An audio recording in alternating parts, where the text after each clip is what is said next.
English से related सभी जानकारियों के लिए चैनल को सब्सक्राइब करें और बेल आइकन को भी क्लिक करें फॉर मोर इन्फॉर्मेशन।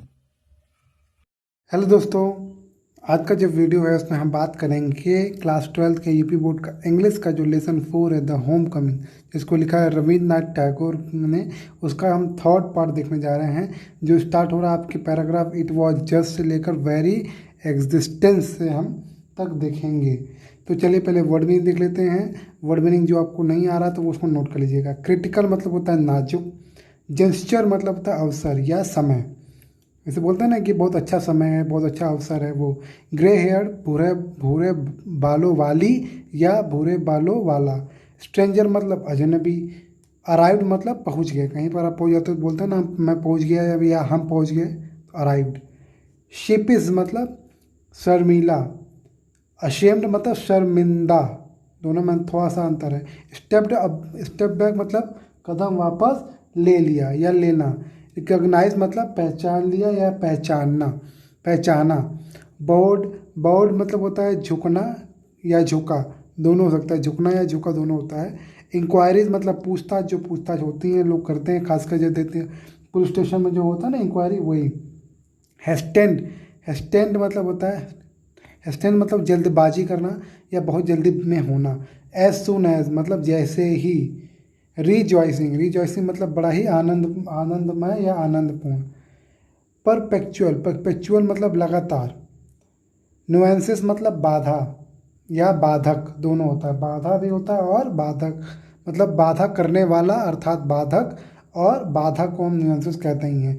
डिसओबीडियंट मतलब अवज्ञाकारी, जो आज्ञा ना माने उसको हम क्या कहते हैं, अवज्ञाकारी। फिर लिखा है फाउंड ऑफ मतलब किसी चीज़ का शौकीन होना, कि शौकीन लिखा है ना। विडोड मतलब विधवा, विडो मतलब भी विधवा होता है, विडोड मतलब विधवा, क्योंकि विडोड के बाद एक वर्ड आएगा जो आप बुक में देखोगे तब आपको क्लियर हो जाएगा। रीडली मतलब बड़े आसानी से, बड़े आराम से। फिर नो बाउंड मतलब बिना किसी सीमा के, बिना किसी प्रतिबंध के। क्वाइट क्लियर मतलब लगभग बिल्कुल साफ। इमेंस मतलब अत्यधिक या बहुत ज़्यादा। रिड ऑफ किसी चीज़ से छुटकारा पा जाना या छुटकारा पाना। प्रीजुडिस, इसको प्रीजुडाइस बोलते हैं या प्रीजुडिस बोलते हैं, इसका मतलब पक्षपात करना, पहले से ही निर्णय कर लेना कि भाई ये सही है या ये गलत है। मान लो दो लोग के बीच झगड़ा हो रहा है, पहले से डिसाइड कर लो कि ये वाला सही है वो वाला गलत है, पहले से ही, बिना कुछ जाने बिना कुछ समझे। फिर लिखा है ड्रॉन मतलब होता है डुबोना। ड्रॉन मतलब क्या होता है, किसी चीज़ को डुबो देना। डिस्ट्रेस मतलब व्यथित परेशान होना। एक्सट्रीम मतलब एकदम चरम पे, एकदम आखिरी तक। फिर ईगरनेस मतलब उत्सुकता या उत्सुकता होना, है ना। तो ईगर मतलब उत्सुक होना और ईगरनेस मतलब उत्सुकता, ये नाउन के रूप में हो जाएगा। फिर सेटल्ड मतलब स्थिर हो जाना, यहाँ मतलब स्थिर होना। पिन पिंस एंड निडल ये एक फ्रेज है, इडियम, इसका मतलब होता है कि चीज़ की सनसनी करना, कि चीज़ को एकदम चढ़ा बढ़ा के कहना, बहुत सनसनी करना, कि बार बार कहना, एक ही बात को रिपीटेटिवली कहना, जैसे न्यूज़ चैनल वाले करते हैं ना वैसे। एक्साइटमेंट मतलब होता है उत्साह। ले मतलब रखना या लेटना, दोनों होता है। बिक्विनिथ, इसको बोलते हैं बिक्विनिथ, ड लगाएंगे आखिर में। बिक्विनिथ मतलब वसीहत। परपिट्यूटी, इसके क्या बोलते हैं, परपिट्यूटी बोलते हैं, परपिट्यूटी मतलब बोलते हैं, तो परपिट्यूटी भी बोल सकते हैं। उसका मतलब होता है अनंत काल तक, मतलब हमेशा के लिए। इंडीड वास्तव में। डिपार्चर मतलब प्रस्थान करना या प्रस्थान, सिंपल। जेन्योसिटी मतलब उदारता, इसको बोलते हैं जेन्योसिटी। तो जेन्योसिटी मतलब उदारता, जैसे उदार हम बोलते हैं ना, बहुत उदार दिखा रहे हो, क्या बात है, तो वही। टूवर्ड्स मतलब किसी की ओर या सिंपल की ओर। अनबाउंडेड बिना किसी बंधन के अर्थात अपार। फिर लिखा एक्वाइंटेंस मतलब जान पहचान या मिलना या मिलाना, तो एक्वाइंटेंस मतलब वही जान पहचान हो गया। फिर अननेसेसरी मतलब बेकार का, फालतू का। क्वाइट इनफ मतलब पर्याप्त। मिडिस्ट मतलब बीच में या सिंपल बीच, दोनों होता है, बीच में भी बोल सकते हैं या बीच। टेरिबली बड़ा ही भयानकता से या बड़ा ही भयानक रूप में। अपसेटिंग मतलब परेशान या उदास। कमिटिंग मतलब कोई काम कर देना, कि भाई मैं कर दे रहा हूँ, तो कमिटिंग मतलब करना। फिर लिखा है उसके बाद इनडिस्क्रिशन मतलब अविवेक। इनडिस्क्रिशन मतलब क्या होता है, अविवेक, बिना किसी विवेक के अर्थात मूर्खता से। ऑर्नामेंटल यानी सजावटी। जैसे बुक में जो आप पढ़ोगे तो यहाँ सजावटी मतलब ये चीज़ है कि जिसको लोग देख कर आकर्षित हो, उसको बोलता है ऑर्नामेंटल। फिर लिखा है अफेक्शन यानी स्नेह। लिप्स मतलब तुतलाना, जैसे छोटे बच्चे तुतलाते हैं ना, वैसे लिप्स मतलब क्या होता है, तुतलाना। ग्रॉन अप मतलब बालिक हो जाना, मतलब उम्र बढ़ जाना या एक तरीके से बड़े हो जाना। इम्पर्टिनेंट मतलब धृष्ट यानी बड़ा ही एक बेकार, या बोल सकते हैं बहुत ही मुंहफट, बोलते हैं बहुत मुंहफट है, बहुत बात करता है वैसे। फिर लिखा है रिसेंटेंट मतलब किसी चीज़ का विरोध किया। अनअट्रैक्टिव मतलब बदसूरत, बड़ा ही खराब, बहुत ही बदसूरत। इंडिसेंट हास्ट मतलब अभद्र तरीके से या अभद्र। होर्स मतलब इस आवाज़ होती है जो बहुत बेसुरा होता है, उसको क्या बोलते हैं, होर्स। क्वेवर्स मतलब थरथराहट, कांपना बोल सकते हो। एंगुलर मतलब किसी एक दिशा में या किसी एक कोण में जाना। अनसाइटली मतलब जो देखने लायक ना हो, अर्थात भद्दा। टॉलरेट मतलब सहन करना। अनअवॉइडेबल लैप्सेस मतलब अनिवार्य भूल, मतलब जो गलती नहीं होनी चाहिए वो गलती हो जाए, उसको बोलते हैं अनअवॉइडेबल लैप्सेस। सेल्फ कॉन्शियस मतलब संकोची, जो अपने में ही संकोच करता रहे। अनड्यूली मतलब अत्यंत, बहुत तेज या बहुत अत्यंत। अशेम्ड मतलब शर्मिंदा। और एग्जिस्टेंस मतलब अस्तित्व, किसी चीज़ का अस्तित्व होना। फिर लिखा इधर से लेकर और, मतलब इधर और मतलब या तो ये या तो वो, ऐसे बोलता है ना, तब उसके लिए हम ये वर्ड का यूज़ करते हैं। तो ये सब जो वर्ड मीनिंग, ये सब वर्ड मीनिंग अभी हम पैराग्राफ देखने जा रहे हैं, उसमें ये सब वर्ड मीनिंग आएगा। चलिए अब स्टार्ट करते हैं डायरेक्ट एक्सप्लेनेशन।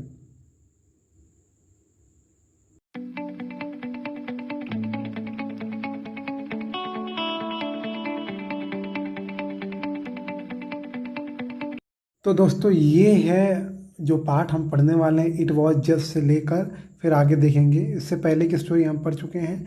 वीडियो काफ़ी दिन बाद आया है, उसके लिए सॉरी।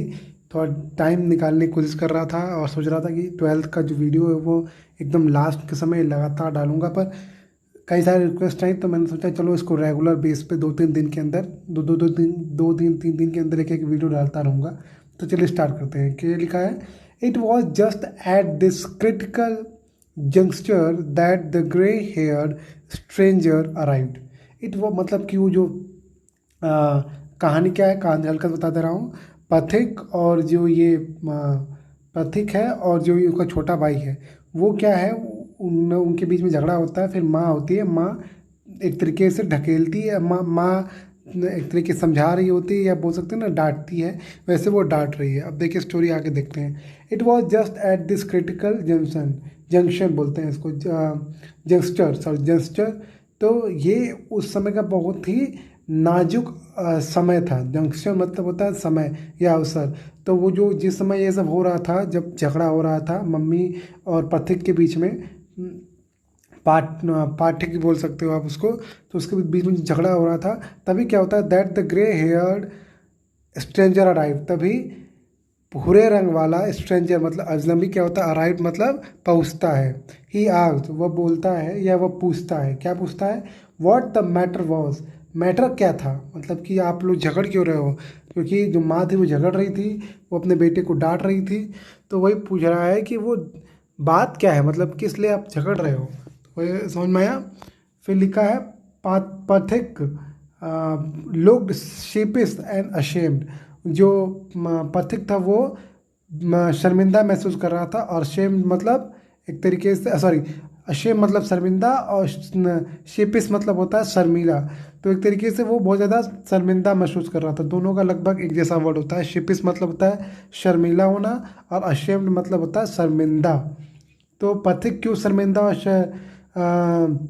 शेफिस हो रहा था, क्यों वो शर्मिंदा हो रहा था, क्योंकि याद करिए कहानी, कि वो जिस आदमी को गलत रास्ता बताता है, उस वही आदमी वहाँ पर पहुँच जाता है उस घर में जहाँ पर मम्मी और पथिक झगड़ा कर रहे थे। तो उसको देखकर, उस आदमी को देखकर ये शर्मिंदा हो जाता है कि भाई इसको तो मैंने कोई और रास्ता बताया था, ये तो यहाँ पहुँच गया। तो किसी को आप गलत रास्ता बता दो, फिर वो आपके सामने आ जाए तो आप शर्मिंदा होते हैं ना, वैसे यहाँ पे भी पथिक शर्मिंदा था। चलते हैं नेक्स्ट पैराग्राफ। लिखा है, but when his mother stepped back and looked at the stranger, पर जब उसकी माँ वो पीछे आई, मतलब कि सिंपल झगड़ा हो रहा है, फिर वो पीछे हट कर देखना चाह रहे हैं कौन है, तो वही लिखा है when his mother stepped back, जब उसकी माँ पीछे आई, पीछे कदम की, and looked at the stranger, और जब उन्होंने अजनबी को देखा, her anger was change into surprise, उनका जो गुस्सा था वो आश्चर्य में बदल गया। किसमें बदल गया? आश्चर्य में। For she recognized her brother, क्यों? क्योंकि उन्होंने अपने भाई को देख लिया। किसको पहचान लिया था? रिकॉग्नाइज्ड मतलब पहचानना। उन्होंने किसको पहचान लिया था? अपने भाई को। एंड क्राइड, और चिल्लाई, वाई दादा? क्यों दादा? दादा को, दादा कलकत्ता में या बंगाल में दादा मतलब बड़ा भाई, तो लिखा है क्यों दादा, मतलब क्यों, मतलब यहाँ कैसे, ऐसे बोलते हैं ना, यहाँ कैसे दादा, तो वही चिल्ला कर बोली, where have you come from, आप कहाँ से आए हो, है ना, वो पूछती है आप कहाँ से आए हो। As she said these word, जैसे ही उन्होंने ये शब्द बोला, किसने? माता ने ये सब शब्द बोला, she bowed to the ground and touched his feet, वो झुकी, ग्राउंड मतलब जमीन की तरफ। वो तो जैसे ही वो शब्द बोला, नॉर्मली बोलता, अरे चाचा कैसे, आप भी सोचो गेट पे ही आता है, कोई बड़े आते हैं मेहमान, बोलता अरे चाचा आप कैसे आ गए, अरे बड़े पापा आप कैसे आ गए, फिर आप तुरंत झुक के पैर छूते हो, ठीक वैसे ही लिखा है। As she said these word, जब उन्होंने ये सब शब्द बोला, she bowed to the ground, वो झुकी, कहाँ झुकी? ग्राउंड मतलब जमीन पर। एंड टच्ड हिज फीट, और उनके फीट मतलब उनके पैरों को छुआ। Her brother had gone away soon after she had married, जो उनके भाई थे, मतलब किसके, जो ये महिला है जिनकी बात हो रही है, जो माँ है, वो उनके भाई जो थे वो गॉन अवे, वो चले गए थे, सून जल्दी ही, आफ्टर शी हैड मैरिड, जब उनकी शादी हुई थी, मतलब महिला की शादी हुई थी, उसके कुछ समय बाद ही वो उनके भाई चले गए थे। And he had started business in Bombay, उस समय जो हम इसको मुंबई कहते हैं, पहले बॉम्बे कहते थे, तो लिखा है and started business in Bombay, और जो भाई थे जो चले गए थे, उन्होंने बिजनेस अपना स्टार्ट किया था बॉम्बे में। His sister had lost her husband, उनकी जो बहन थी, अर्थात अर्थात जो महिला थी उनकी बात हो रही कि his sister had lost her husband, उनकी बहन ने अपने भाई पति को खोया था। While he was in Bombay, जब वो बॉम्बे में थे, जब वो बॉम्बे में थे, मतलब जब भाई बॉम्बे में थे, तो बहन ने अपने पति को खोया था। और क्या नाम है? बिसम्बर, बिसम्बर बोल सकते हो। बिसम्बर हैड नाउ कम, या बिसम्बर कौन है? भाई का नाम है। Bishamber had now come back to Calcutta, Bishamber क्या है? वो कलकत्ता वापस आ गया। And had at once made inquiries about his sister, और वो फिर से मतलब कलकत्ता आ गया है, और अपने बहन के बारे में वो क्या करता है? वंस मेड इंक्वायरी, इंक्वायरी मतलब पूछताछ, वो पूछताछ करते हैं अबाउट हिज सिस्टर, अपने बहन के बारे में वो पूछताछ करते हैं, भाई कि बहन मेरी कहाँ है, कैसा उसका परिवार चल रहा है, जब पूछते हैं। ही हैड देन हेस्टेंड टू सी, हेस्टेंड मतलब होता है एक तरीके से आप बोल सकते हो कि जल्दीबाजी में, बहुत जल्दी में।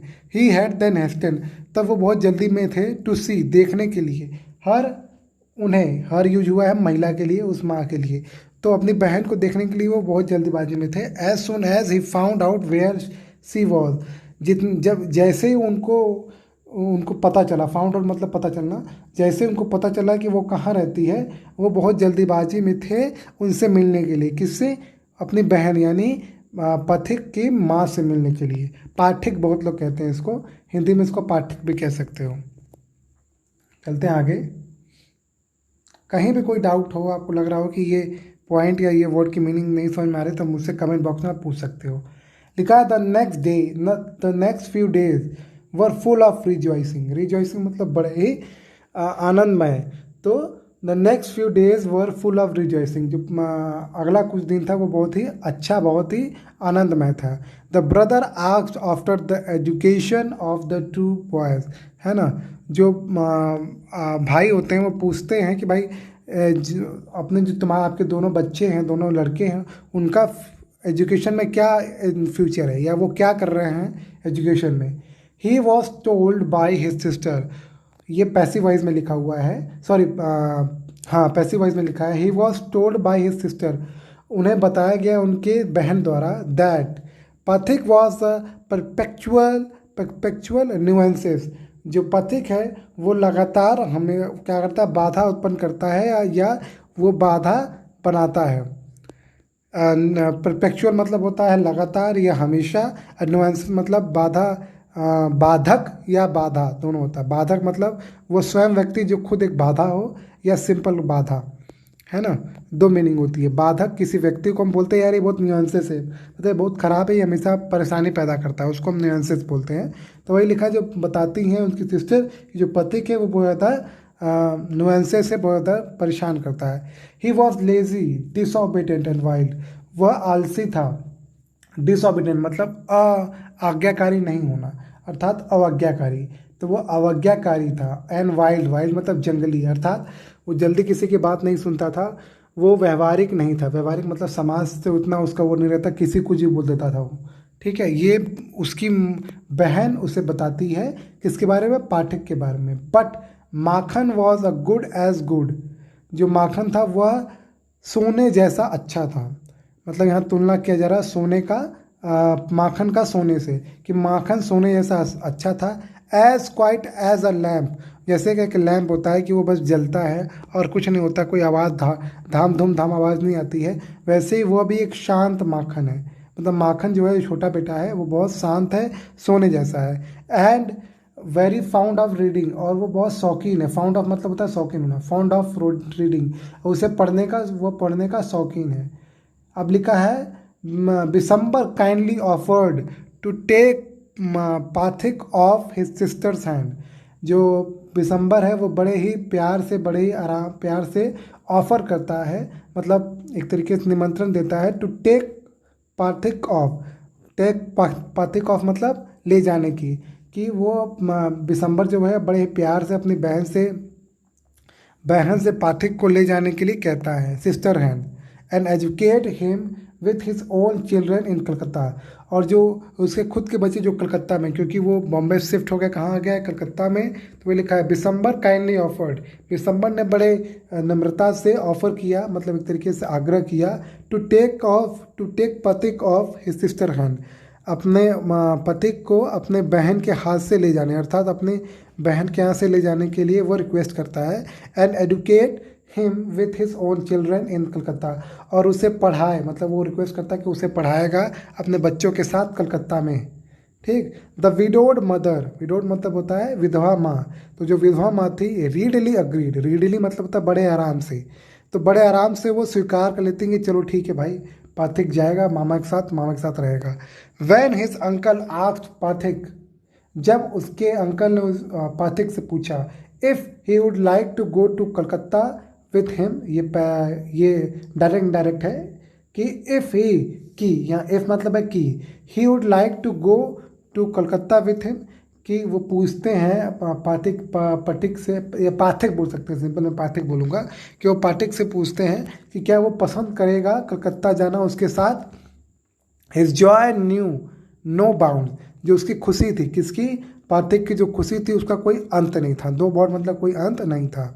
एंड ही सेड, और उसने कहा, ओ यस अंकल, हाँ अंकल, हाँ मामा। ठीक है, वैसे आप मुझे बताइए कमेंट बॉक्स में कि मामा को रियल में क्या कहते हैं इंग्लिश में। अंकल तो ठीक है, अंकल तो किसी को बोल सकते हो, मामा को इंग्लिश में क्या कहते हैं, अगर नहीं आता पूछिए मुझे कमेंट बॉक्स में, अगर आता है तो बताइए। ओ yes uncle, in a way that made it quite clear that he meant it, वो इस तरीके से बोला जैसे कि वो साफ साफ कह रहा है कि हाँ वो जाएगा।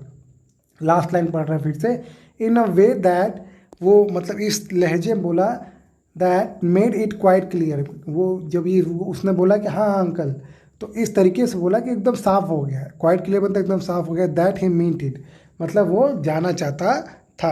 अब चलते आगे देखते हैं।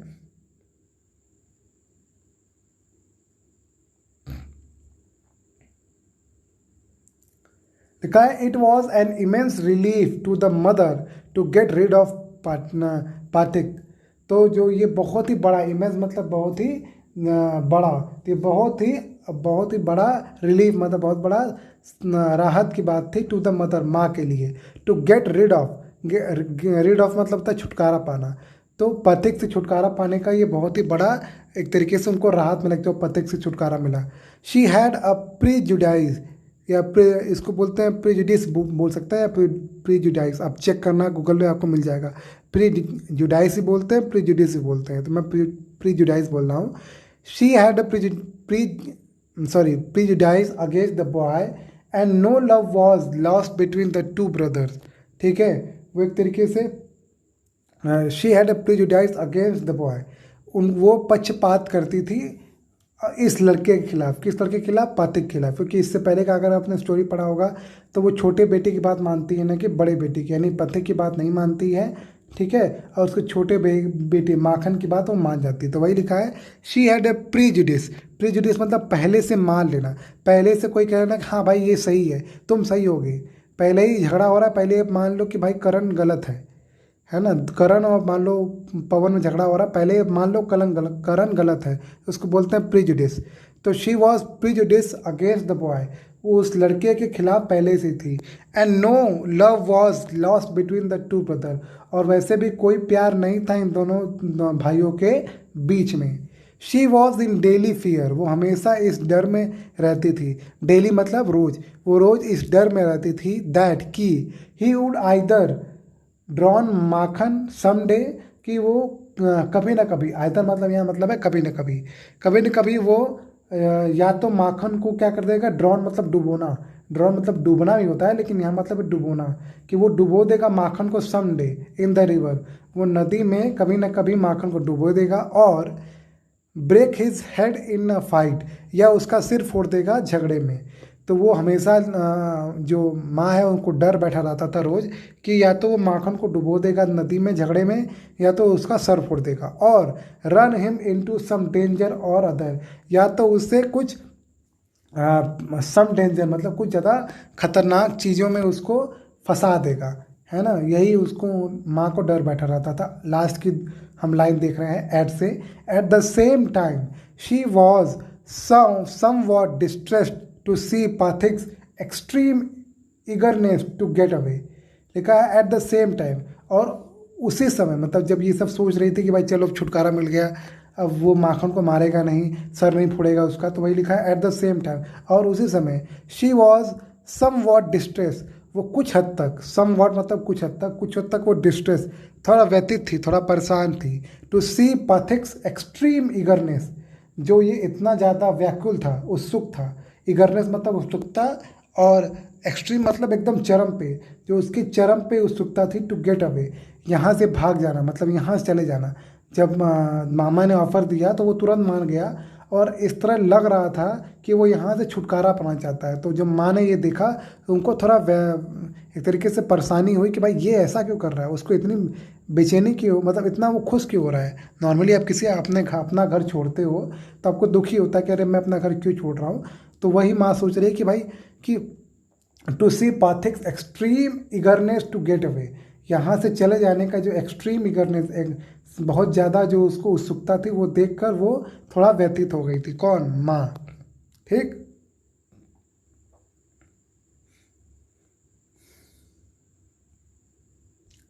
फिर लिखा है Pathik as soon as all was settle, जित मतलब Pathik as soon as all was settle kept asking his uncle every minute, जब सब कुछ सेटल हो गया मतलब कि हाँ भाई कि भाई अब जाना ही जाना है, सब कुछ पैक हो गया पूरा सामान, तो वही लिखा है जैसे ही सभी कुछ सेटल हो गया, केप्ट आस्किंग पथिक, पथिक केप्ट आस्किंग हिज अंकल, वो हमेशा अपने अंकल से पूछता रहता था, एवरी मिनट हर समय, या मिनट मतलब है समय, हर मिनट पूछता रहता था, या हर पल बोल सकते हो, हर पल पूछता रहता था, when they were to start, कब वो स्टार्ट करेंगे, कब वो जाएंगे, कब वो वहाँ से जाएंगे। He was on pin and needle, वो हमेशा वो क्या था, वो जल्दीबाजी में था। पिन एंड नीडल मतलब होता है बहुत जल्दीबाजी में, और बहुत ज़्यादा किसी को किसी एक बात को लेकर बार बार पूछना। तो he was on pin and needle all day long with excitement, वो हमेशा वो पूरे दिन एक्साइटमेंट में था, उत्सुक रहता था। पिन एंड नीडल मतलब एक मुहावरा होता है या एक फ्रेज होता है जिसका मतलब होता है, ईडियम होता है, इसका मतलब होता है बहुत जल्दीबाजी में होकर किसी को बार बार कुछ कहना। तो जल्दीबाजी में वो पूरे दिन रहता था और एक्साइटमेंट में रहता था। एंड ले awake most of the night, और लेटा रहता था, अवेक मतलब जागते हुए, मोस्ट ऑफ द नाइट अधिकतर रातों में वो क्या होता है, जागा रहता था, लेटा हुआ। क्योंकि देखो सिंपल, कोई मेहमान जाता है तो तुरंत तो लेके जाता नहीं है, 2-3 दिन रहता है, फिर उसके बाद प्लान करता है कि चलो चलेंगे लेकर, फिर चलता है। तो वही जो जितने दिन मामा उनके घर रहे थे तो उतने दिन वो बहुत उत्साहित रहता था दिन भर, और एंड ले awake most of the time और मोस्ट ऑफ द नाइट, और अधिकतर रातों को वो क्या होता लेटा रहता था। ही क्या लिखा, बिक्विथ टू माखन इन पर परपेट्यूटी, क्या बोलते हैं, परपेट्यूटी बोलते हैं इसको, ध्यान से पढ़िएगा, perpetuity, his fishing rod, his big kite and his marble. लिखा है ही बिक्यूनिथेड टू माखन। बिक्यूनिथेड मतलब होता है वसीयत देना, तो एक तरीके से वो अपनी वसीयत देता है माखन को। हिज परपेट्यूटी, परपेट्यूटी मतलब होता है अनंत काल तक, मतलब ऐसे होता है जैसे आपका कोई बड़ा भाई आपके यहाँ घर से जाता है तो बोलता है अरे मेरा वो यूज़ कर लेना, तुम एक काम करो, जो मैं मोबाइल चला रहा था वो तुम चलाने लगो, मेरा लैपटॉप तुम चला लेना, मैं जा रहा हूँ बाहर, तुम मेरा लैपटॉप चलाना अब। ऐसे होता है ना, कोई बड़ा भाई या कोई बड़ी बहन जाती है तो छोटे भाई को या बहन को ऐसे बोलती कि भाई तुम मेरा ये सब यूज करना, तुम मेरे कपड़ा यूज करना, तुम मेरा स्कूल बैग यूज कर लेना। तो ये अपनी वसीयत थी जो वो माखन को वो दे दिया इन परपेट्यूटी, मतलब होता है अनंत काल तक। यानी उसको लगा कि भाई जब तो मामा के ही रहेंगे, तो अनंत काल तक उसने अपनी सारी संपत्ति जो उसके पास थी वो दे दी। और क्या थी वो, हिज फिशिंग रॉड, उसकी मछली मारने वाली जो रॉड होती है, डंडा होता है, वो उसने दे दिया।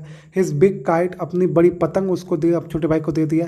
एंड हिज मार्बल, और अपने कंचे भी उसको दे दिए कि भाई चलो ये सब तुम रख लो, मैं जा रहा हूँ अब। समझ में आया? इंडीड, वास्तव में, at this time of departure his generosity बोलते हैं इसको, generosity toward Makhan was unbounded, है ना। तो इंडीड, वास्तव में, at this time of departure, जब वो अलग हो रहा था, मतलब जो कुछ आखिरी के 1-2 दिन बचे थे वहाँ से जाने के लिए, तो उस समय जो प्रस्थान करने के लिए उस जो समय था, हिज जेनरसिटी, जो उसकी उदारता थी, टूवर्ड माखन, माखन की ओर, तो माखन की ओर जो उसकी उदारता थी वॉज अनबाउंडेड, वो अपार थी। बाउंडेड मतलब होता है कि चीज़ का लिमिट लगा देना, अनबाउंडेड मतलब लिमिट हटा देना, अर्थात अपार। तो जो उसका एक तरीके से उदारता था माखन को लेकर, वो बहुत ज़्यादा था, अपार था। नॉर्मली वो लोग झगड़ा करते थे, लेकिन क्योंकि वो जा रहा था तो अपनी वो जितनी भी उसकी प्रॉपर्टी थी, जो भी उसके पास था, वो उसको अब माखन को देते हुए गया। और उस समय डिपार्चर के समय वो माखन से उसका जो प्यार था या जो उसका उदारता था वो बहुत ज़्यादा था, अपार था, बोल सकते हैं।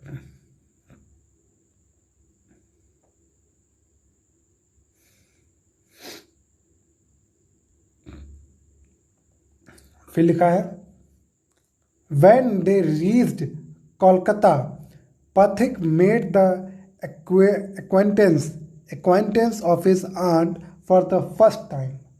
मतलब कि when they reached कलकत्ता, जब वो कोलकाता पहुँचे, कौन, मामा और पाठिक, पाठिक जब कलकत्ता पहुँचे, Phatik made the acquaintance of his aunt, उन्हें अपने आंट यानी अपनी मामी का परिचय मिला। एक्वेंटेंस मतलब होता है एक तरीके से जान पहचान, तो जान पहचान मिला फॉर द फर्स्ट टाइम, पहली बार, क्योंकि उससे पहले मामा तो आए नहीं थे, तो जब मामा नहीं आए तो मामी नहीं आई थी, तो पहली बार पाठिक का अपने मामी से पहचान हुआ।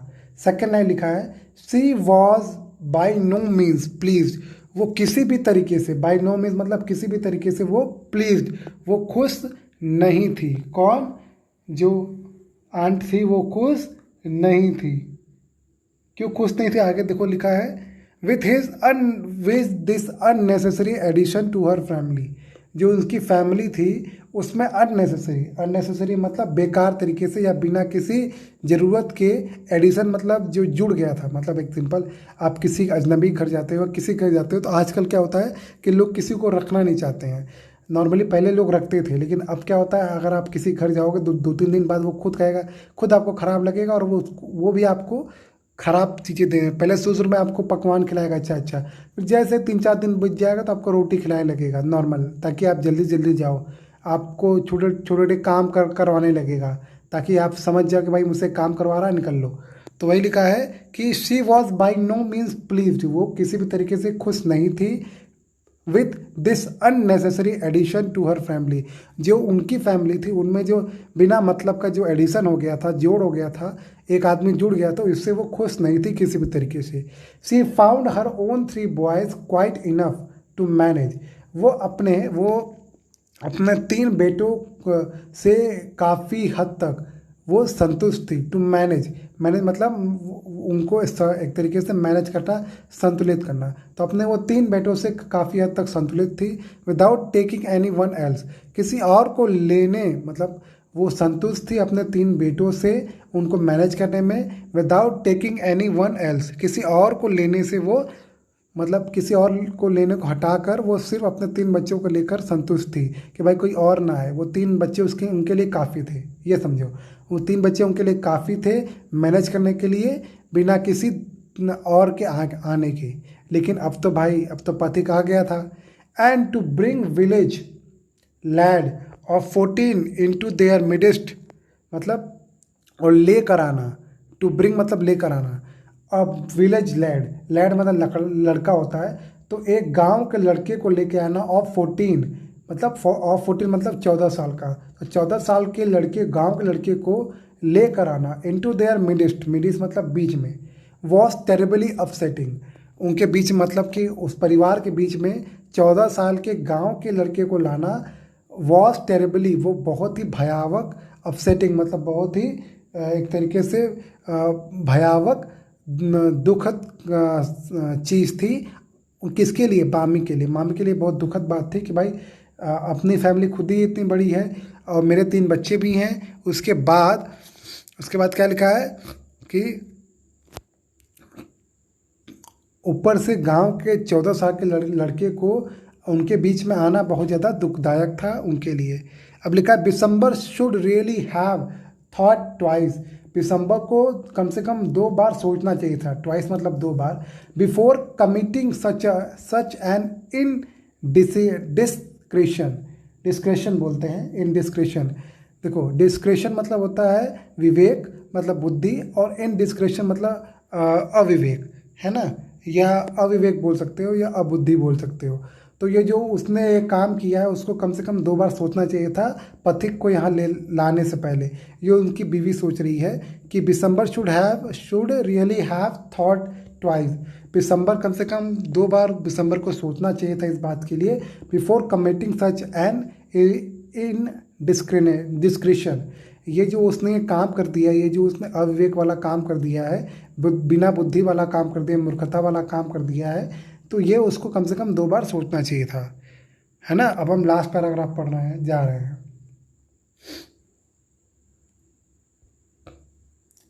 क्या लिखा है? In this world of human affair there is no worse nuisances than a boy at the age of 14। इस दुनिया में ऑफ ह्यूमन अफेयर मतलब आदमियों की अगर अफेयर मतलब काम के बारे में बात करें या उनके चीज़ों के बारे में बात करें, there is no worse, worse मतलब खराब, न्यूएंसेस सबसे बड़ी बाधा या सबसे बड़ा बाधक कोई नहीं हो सकता than a boy at the age of 14। 14 साल के बच्चे की तुलना में दुनिया में और कोई भी बात सबसे ज़्यादा बाधक नहीं हो सकती, ये कहानी में कहा गया है। ही इज़ नाइदर ऑर्नामेंटल, ना ही वो सजावटी था, यानी कि वो ज़्यादा फैशन भी नहीं करता था, नॉर यूज़फुल, और ना ही वो कामदायक होते हैं। तो ज़्यादा वो सजावटी होते हैं, सजावटी मतलब कि जैसे छोटे बच्चे क्या होते हैं, वो घर के सजावट होते हैं, वो रहते हैं तो घर में सुंदरता रहती है, घर में खिला के एक तरीके से खुशियाँ रहती हैं, घर अच्छा लगता है। और जो कोई बड़ा हो जाता है तो वो यूज़फुल हो जाता है, वो घर के काम आता है। तो वही लिखा है कि he is neither ornamental nor useful, ना ही वो ऑर्नामेंटल यानी कि ना वो सजावटी है, अर्थात ना ही वो छोटा है ताकि उसको हम जैसे लोग आते हैं तो बोलते हैं देखो ये मेरा बच्चा है कितना खूबसूरत है, तो वो ना ही वो सजावटी है ना ही किसी काम का है, क्योंकि 14 साल के बच्चे को काम कराना बहुत मुश्किल होता है कि वो जल्दी नहीं मानते हैं। It is impossible to shower affection on him as on a little boy. क्या लिखा है? It is impossible to shower affection, ये बहुत नामुमकिन था, टू शावर अफेक्शन स्नेह दिखाना, ऑन हिम उस पर स्नेह दिखाना, as on a little boy जैसे आप छोटे बच्चे पे स्नेह दिखाते हो वैसा आप उस पर स्नेह दिखाना नामुमकिन था। And he is always getting in the way, और हमेशा वो उसी रास्ते में जाता था, यानी कि हमेशा वो ऐसे काम करता था कि उसको आप इसमें नहीं दे सकते थे। ठीक है, तीसरी लाइन का हम इफ़ से पढ़ने जा रहे हैं। If he talks with a childish lips, देखिए ध्यान दीजिएगा, चाइल्डिश मतलब होता है बच्चे की तरह, लिप्स मतलब तुतलाना। If he talks with a childish lisp, अगर वह बच्चे की तरह तुतलाता, देखो लिप्स मतलब होता है तुतलाना।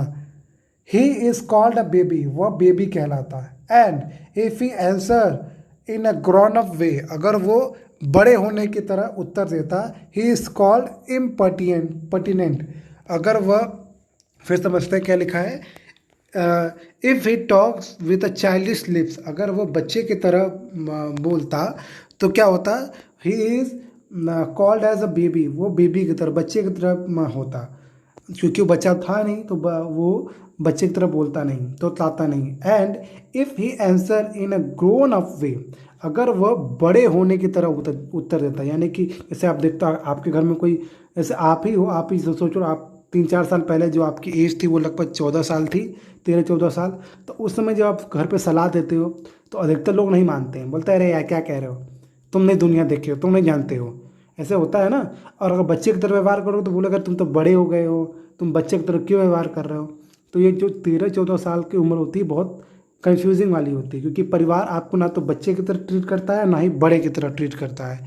तो वही यहाँ पे लिखा है, चौथी लाइन बता रहा हूँ, if he answer in a grown up of वे, अगर वो बड़ों की तरह उत्तर देता, ही इज़ कॉल्ड इम्पर्टिनेंट, वह धृष्ट, यानी कि वो बहुत ही खराब प्रतीत होता, क्योंकि नॉर्मली उस समय में आप किसी को उत्तर देते हो या किसी को जवाब तलब करते तो बोलते अरे देखो यार ये तो बड़ा ही मुंहफट है, ये तुरंत जवाब दे देता है ना। तो वो दिक्कत उसके साथ थी। In fact any talk at all from him is resented, मतलब कोई भी बात अगर उससे होती तो वो क्या होता है, रिसेंटेंट, मतलब वो एक तरीके से विरोधी होता है। आज को देखो आप 13 से 14 साल के बच्चे को कोई बात कहो, अगर वो थोड़ा सा भी इस बात से अग्री नहीं करता तुरंत वो विरोध करेगा, आजकल के बच्चे, और वो हमेशा से होता था। तो वही लिखा है कि in fact any talk at all from him is resented, अगर उससे आप कोई बात करो तो वो एक तरीके से क्या है, वो विरोध पैदा हो जाता था। ये व्यवहार बताया जा रहा है कि एक 14 साल के बच्चे का व्यवहार ऐसा होता है।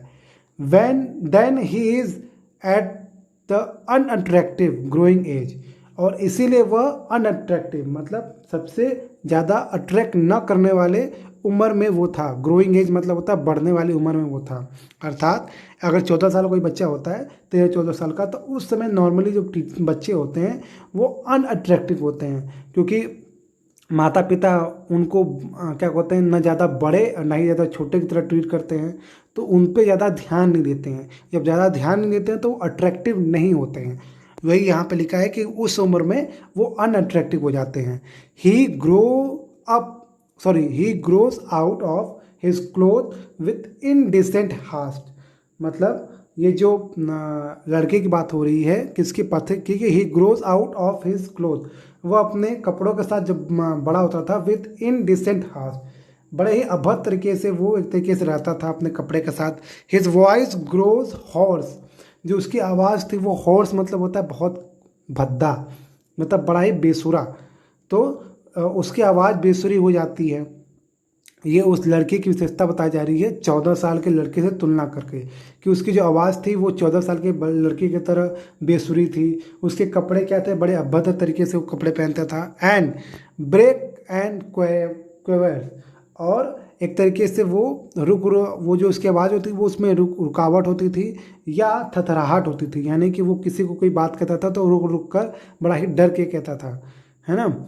His face grow suddenly angular, जो उसका चेहरा था, मतलब 14 साल की मतलब उस पथिक की बात हो रही है, जो पथिक का जो चेहरा था वो अचानक एंगुलर मतलब एक अलग रूप लेता है। देखो आप जब छोटे रहते हो तो आपका चेहरा कुछ अलग रहता है, लेकिन जैसे ही आप 12, 13, 14, 15 साल की उम्र में जाते हो आपका चेहरा बदलने लगता है, आपका चेहरा कुछ अलग एंगल लेने लगता है। तो वही लिखा है कि his face grows suddenly angular, जो उसका चेहरा था वो अचानक क्या होता है, एक अलग कोण लेकर रहता है। अनसाइटली मतलब भद्दा, जिसको आप देख ना सको। अनसाइटली मतलब जिसको आप देख ना सको, अर्थात भद्दा। तो जो उसका चेहरा था वो अचानक एंगुलर मतलब कुछ अलग मोड़ लेने लगता है और थोड़ा भद्दा दिखता है। It is easy to excuse the shortcoming of early childhood but it is hard to tolerate even unavoidable lapses in a boy of 14। देखो ध्यान समझो क्या लिखा है। नीचे से अगर आप भूल गए हो कहाँ पढ़ा रहा हो तो बताता रहा हूँ। नीचे से जो मैंने अंडरलाइन किया है, नीचे से चौथी लाइन जो देखो बीच में लिखा होगा इट इज़, वहाँ से पढ़ा रहा हूँ। It is easy to excuse the shortcoming of early childhood. Shortcoming मतलब होता है एक तरीके से जो फटाफट जो एक्सक्यूज़ आप एक तरीके से जो आते हैं छोटे बच्चों का। छोटे बच्चों से आप कोई बात कहते हो तो ज़्यादा इजी होता है उनको एक्सक्यूज़ देना जब भी वो कोई भी छोटी छोटी बात करते हैं तो। बट लेकिन it is hard to tolerate, पर लेकिन ये बहुत मुश्किल होता है सहन करना। टॉलरेट मतलब सहन करना। Even unavoidable lapses in a boy of 14, है ना। अनअवॉइडेबल लैप्सेस मतलब अनिवार्य भूल जो जिसको आप एक तरीके से नज़रअंदाज नहीं कर सकते, वो भूल अगर कोई 14 साल का बच्चा करता है तो आप उसको नज़रअंदाज नहीं कर सकते हो, उसको आप सहन नहीं कर सकते। फिर समझा रहा हूँ, फिर से पढ़ता हूँ इट इससे कि ये बहुत आसान है कि जो छोटे बच्चे जो कुछ भी करते हैं, जो एक्सक्यूज़ देते हैं या जो भी कुछ करते हैं, आप उसको बचपन के हिसाब से छोड़ सकते हो। लेकिन it is hard to tolerate, पर यह सहन करना बहुत मुश्किल है। इवन फिर भी unavoidable lapses in a boy of 14, एक 14 साल का बच्चा अगर कोई गलती करता है, लैप्सेस मतलब गलतियाँ, अनअवॉइडेबल मतलब जिसको आप सह ना सको या जो गलती ना होनी चाहिए, अगर वो गलती कोई 14 साल का बच्चा करता है तो आप सहन नहीं कर सकते हो, आप गुस्सा करते हो। एक छोटा बच्चा कोई चीज़ तोड़ दे तो आप गुस्सा नहीं करते हो, बोलते हो अरे यार टूट गया इससे। लेकिन एक 14 साल के बच्चे से अगर मोबाइल गिर गया, एक 14 साल के बच्चे से कोई सामान गिर गया तो आप तुरंत गुस्सा हो जाते हो, आप सहन नहीं कर पाते हो। वही यहाँ पे कहा जा रहा है। The lad himself become painfully self consciously, है ना। तो जो लड़का था, मतलब कौन, जो ये पथिक था, वो अपने में ही क्या बन जाता है, पेनफुली सेल्फ कॉन्सियस। वो अपने में ही एक तरीके से संकोची हो जाता है, वो अपने से ही संकोच करने लगता है। नॉर्मली इस उम्र के बच्चे अपने माता पिता से ज़्यादा खुल के बात नहीं करते हैं, आप चेक करे होगे, आप खुद एक्सपीरियंस कर सकते हो। आज जब 13-14 साल के हो गए तो आप अपने माता पिता से ज़्यादा खुल के बात करना बंद कर दिए। When he talks with elderly people, he is either unduly forward or else so unduly shy। क्या लिखा है? When he talks with elderly people, जब वह मतलब पथिक जब एल्डरली मतलब बड़े लोग, जब वो अपने से बड़े लोगों से बात करता था, he is either unduly forward, या तो वो अत्यंत आगे, अनड्यूली मतलब होता है बहुत ज़्यादा, तो या तो बहुत ज़्यादा वो आगे चला जाता था, मतलब कुछ आगे ही बात करने लगता था बहुत तेज, और एल्स सो अनड्यूली शाई, या बहुत ज़्यादा वो शाई मतलब होता है एक तरीके से शर्मिंदा हो जाता था। That he appear ashamed of very existence, मतलब वो अपने एग्जिस्टेंस, अपने उपस्थिति में ही वो एक तरीके से कैसे लगता था, ऐसा प्रतीत होता था। अपीयर मतलब होता है प्रतीत होना, अशेम्ड मतलब शर्मिंदा, और वेरी एग्जिस्टेंस मतलब होता है वो अपना अस्तित्व से। तो अपने अस्तित्व से वो एक तरीके से बहुत ज़्यादा शर्मिंदा हो जाता था। देखो बहुत सिंपल है, 14 साल का बच्चा अगर हो और कोई बड़ा हो, तो कोई बड़े से अगर बात करता है तो क्या होता है, या तो वो जो बड़ा है उस तभी बात करता है, या तो वो उससे वो अट्रैक्टेड हो, वो उसका प्यारा हो। जैसे मान लो आप 14 साल के थे तो हो सकता है आप मैक्सिमम किससे बात करते होगे बड़ों में, तो या तो आपका कोई भाई या कोई बहन होगी, उससे आप बहुत ज़्यादा बात करते होगे, है ना। कोई अंकल या आंटी आपसे अगर बात करते होंगे तो या तो आप बहुत तेज़ी से बात करते होगे, या आप बहुत शर्मिंदे तरीके से बात करते होगे, ऐसे बात करते होगे जैसे लगता होगा कि भाई तुम्हारा कोई अस्तित्व ही नहीं है, तुम कोई हो ही नहीं। तो बोलते होंगे अरे देखो कैसे बात कर रहा है, ये तो कोई जवाब ही नहीं दे रहा है, या तो कोई जवाब ही नहीं दे रही है, बहुत शर्मिंदा है, या बहुत ज़्यादा शर्म खा रही है, ऐसे लोग बोलते हैं। जब कभी आप बड़े लोग से बात करते हो जो आपसे बहुत ज़्यादा उम्र के हों और आप 13-14 साल के हो, तो आप नॉर्मली यही करते हो, या तो आप उनसे बहुत तेज़ बात करने लगते हो, या तो आप उनसे बहुत धीमे बात करते हो, मतलब कि आप बहुत शर्मा कर उनसे बात करते हो। तो यहीं पर वो लड़का भी ऐसा कर रहा था। कौन? पथिक। ध्यान दीजिएगा, ये वाला पैराग्राफ है, ये पैराग्राफ अगर आपको थोड़ा कन्फ्यूजन लग रहा है तो बता दे रहा हूँ। इसमें क्या हो रहा है, इसमें तुलना किया जा रहा है पथिक का 14 साल के बच्चे से, और एग्जाम्पल दिया जा रहा है पथिक का as a 14 year old boy, एक 14 साल के बच्चे की तुलना में इसका एग्जाम्पल देकर समझाया जा रहा है कि एक 14 साल का बच्चा क्या क्या गलतियां करता है, या वो कैसा व्यवहार करता है, उसका चेहरा कैसा हो जाता है, उसकी आवाज़ कैसी हो जाती है। और वैसा ही इसके साथ हो रहा था, किसके साथ, पथिक के साथ। तो यहीं पे वो पूरा डिस्कशन लिखा गया है। होप आपको समझ में आया होगा। कहीं पे कोई दिक्कत हो तो प्लीज़ मुझे कमेंट बॉक्स में क्वेश्चन जरूर पूछिएगा। नेक्स्ट वीडियो जो हम बात करेंगे वो येट से स्टार्ट करेंगे। तो होप मैं जल्द ही अब धीरे धीरे स्टार्ट कर दूंगा क्लास 12 के भी क्लासेस रेगुलरली। तो जुड़े रहिएगा। आपको ग्रामर की क्लासेस अब जल्द ही आपको हो सकता है फटाफट ग्रामर की क्लासेस भी आपको 2-3 दिन के इंटरवल के बीच में मिलती रहेगी।